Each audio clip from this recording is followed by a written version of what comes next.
Nešto si sugerirao Čačiću kad je doktor Nemec tražio zamjenu, se pravio da se ne vidi nešto, šta je bilo? Možda malo slučaj priči taj detalj.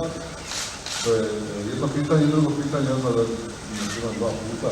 Češka, koliko ste skopirali, koliko znate, koliko ćemo se baviti kalkulacijama, mi to računamo da je bod nekakav dosta, kako će se i postoje pratiti?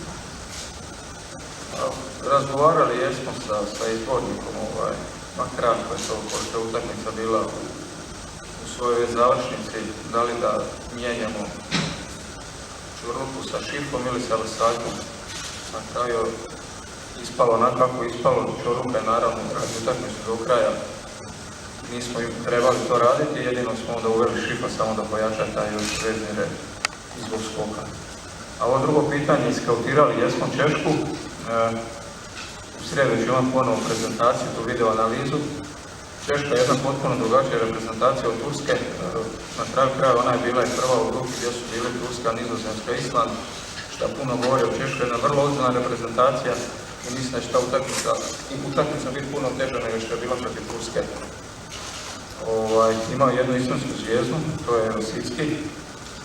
Ovo drugi igrači, svi su vrlo disciplinirani, poslije izgubljene lopte rade brze faule, vraćaju se brzo nazad, igraju vrlo jednostavan nogomet, brzo okomit, ne igraju kombinatorno kao Turci. Da li ćemo imati problema, zavisi opet od nas, ako mi budemo na nivou kako trebamo biti energetski, ako budemo dobri, znači da bude fizička priprema, da budemo u top formi, možemo računati na to da nećemo mi kalkulirati, jer sa pobjedom smo sigurni u drugom krugu, a sa bodom opet može doći do nekih kalkulacija. Primijetili smo da su u stvari najopasniji na tim bočnim pozicijama, na izlasku i povratnim loptama, tako su dali puno golova i u kvalifikacijama. Jučer protiv Turaka smo taj obrambeni dio odlično odradili. Češka je drugačija malo jer oni traže igru, oni isto žele igrati više nego Turci prema naprijed. Da, dali su Rusima zadnju loptu, dali kroz taj jedan, nije bila povratna lopta, bio je taj dijagonalni pas.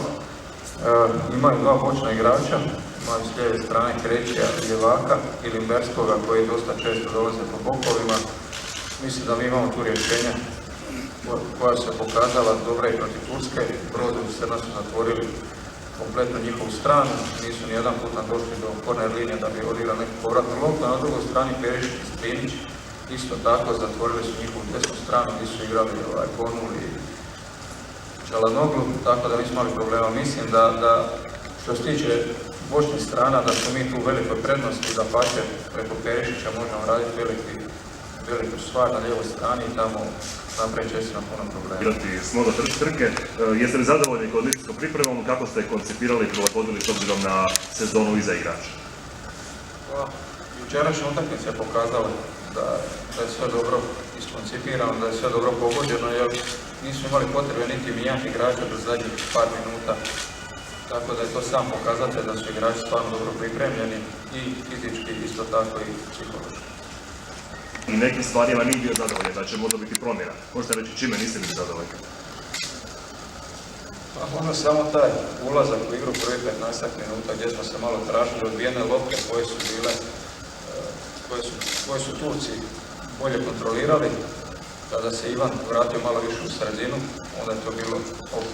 To je možda jedina primjedba na našu utakmicu jučer. Trening, Em je dobio udarac, Em je imao jednu staru ozljedu. Zbog čega je preskočio trening i kako je stanje? Stanje sa Čolikom je dobro. Danas je preskočio trening zbog toga da više miruje, vidi ste jučer. Nakon njegove ozljede stavili smo šavove, međutim igrajući udari su loptu glavom, kod skakanja došli do ponovnog krvarenja. Znači onaj hematom koji se složio i ono krvarenje koje je stalo opet se aktiviralo, tako da je nekoliko puta smo morali ga privijati.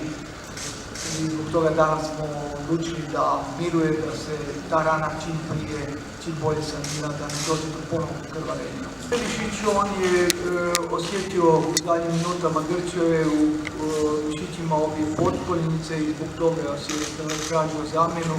To je čisto bila jedna zamor muskulature koji se zna kod nekih igrača javiti i zbog toga je tražio zamjenu, ali on će biti svakako spreman i ovaj nekoliko dana će regenerirati i sve će biti u redu.